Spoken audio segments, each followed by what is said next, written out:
पाचोरा तालुक्यातील गाळण बुद्रुक येथील हनुमान प्रचारक मंडळ संचलित वसंतराव नाईक माध्यमिक व उच्च माध्यमिक शाळेत 11वी विज्ञान शाखेच्या प्रवेशावरून वाद निर्माण झाला आहे। मुकेश गणेश राठोड या विद्यार्थ्याला विज्ञान शाखेत प्रवेश दिल्यानंतर गुरुवारी त्या शाळेत बोलावून त्याच्या शाळा सोडल्याच्या दाखल्यात एलसीत बदल करून तो हातात देत शाळेबाहेर पाठवल्याचा आरोप करण्यात आला आहे।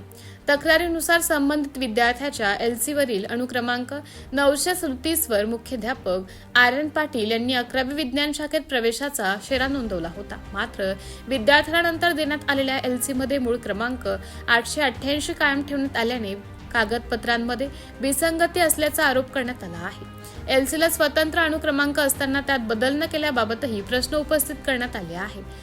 अन्याय झाल्याची भावना व्यक्त करत विद्यार्थ्याने काँग्रेसचे पाचोरा तालुका अध्यक्ष सचिन सोमवंशी यांची भेट घेतली। यावेळी सोमवंशी यांनी मुख्याध्यापक आर्यन पाटील यांच्याशी संपर्क साधून संबंधित विद्यार्थी एनटी प्रवर्गातील असून त्याला शिक्षणापासून वंचित ठेवू नये अशी विनंती केल्याचं सांगितले।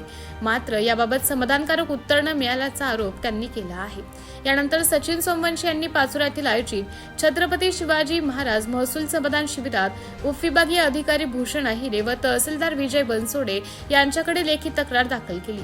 संबंधित विद्यार्थ्याला तातडीने 11वी विज्ञान शाखेत प्रवेश देण्यात यावा तसेच मुख्याध्यापक आर्यन पाटील यांच्यावर निलंबनाची कारवाई करण्यात यावी अशी मागणी तक्रारीत करण्यात आली आहे। पाचोरा तालुक्यातील गाळण बुद्रुक या ठिकाणी असलेल्या हनुमान प्रसारक शिक्षण मंडळाच्या वसंतराव नाईक माध्यमिक उच्च माध्यमिक या आश्रमशाळेमध्ये एक 12-11वीला ॲडमिशन झालेला मुकेश गणेश राठोड या मुलाला काही कारणास्तव काही नसताना त्या मुख्याध्यापकांनी 937 नंबरच्या एलसीवर त्यांनी ॲडमिशन दिलं, शेरा मारला आणि आज त्याला त्याच्या हातामध्ये एलसी परत दिली आणि त्याला सांगितलं की तुला आता ॲडमिशन आमच्याकडे प्रवेशच भेटणार नाही। प्रवेशापासून शिक्षणापासून वंचित ठेवलं आर्यन पाटील मुख्याध्यापकांना आणि त्यांनी नंतर त्याच्या हातामध्ये 888 नंबरच्या सेलचा एलसी देऊन टाकला।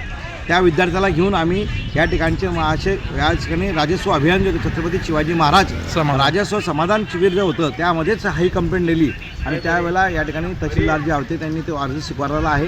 तहसीलदार विजय बनसोडे साहेब, आम्ही त्यांना सांगितलं की या मुख्याध्यापकावर तात्काळ कारवाई करा जो शिक्षणापासून एक बंजारा समाजाच्या मुलाला तो हे करतो आहे, ते वंचित ठेवतो आहे आणि अशा अतिदुर्गम समाजातून येणारे मुलं शिक्षण घेण्यासाठी येतात आणि त्यांना जर तुम्ही शिक्षणापासून वंचित ठेवायचं असेल तर अशा मुख्याध्यापकाला तात्काळ चौकशी व्हायला पाहिजे। ही चौकशीची मागणी आम्ही केलेली आहे।